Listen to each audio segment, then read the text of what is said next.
হয়েছে, কিছু কয়েকজন মানুষ যুক্ত হয়েছিল এই এই মমতা দিদিকে ধ্বংস করার জন্যে। তাই মমতা দিদির রাজনীতি যেভাবে তৈরি করেছে সেভাবে আপনারা বিজেপি মিলেমিশে একাকার হয়ে যান। সকল বিজেপি কার্যকর্তাদের কাছে আমার অনুরোধ, আমি দেবব্রত ঘোষ, আমি একজন সাধারণ মানুষের জনসেবার জন্যে আমার বয়স 63, আমি রিটায়ারমেন্ট হয়ে এসেছি। অরুণাচল প্রদেশ কিরণ রিজিজু সাথে আমাদের অনেকবার দেখা সাক্ষাৎ হয়েছে, তাকে এমপি তৈরি করার জন্য আমি যুক্ত ছিলাম। কিরণ রিজিজু স্যারকে আমার কোটি কোটি প্রণাম।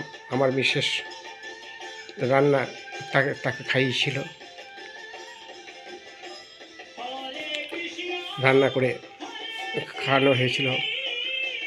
কিরণ রিজিজু এক অরুণাচল প্রদেশে শান্তশিষ্ট এমপি।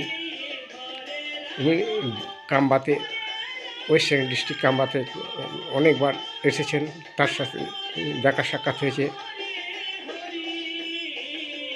তাই এই যে সুন্দর শপথ গ্রহণ, হাজার হাজার মানুষ জনসাধারণ ভোটের দ্বারা যুক্ত শুভেন্দু অধিকারী, তার আগামীকাল শপথ গ্রহণ আমি অংশগ্রহণ করেছিলাম। তাই আপনাদের কাছে বার্তা রইল, জয় হিন্দ, ভারত মাতা কি জয়, শ্রীরামকৃষ্ণ সারদা দেবী, জয় মা কালী, জয় মা ভবানী। আমার এই চ্যানেলটা সাবস্ক্রাইব করুন।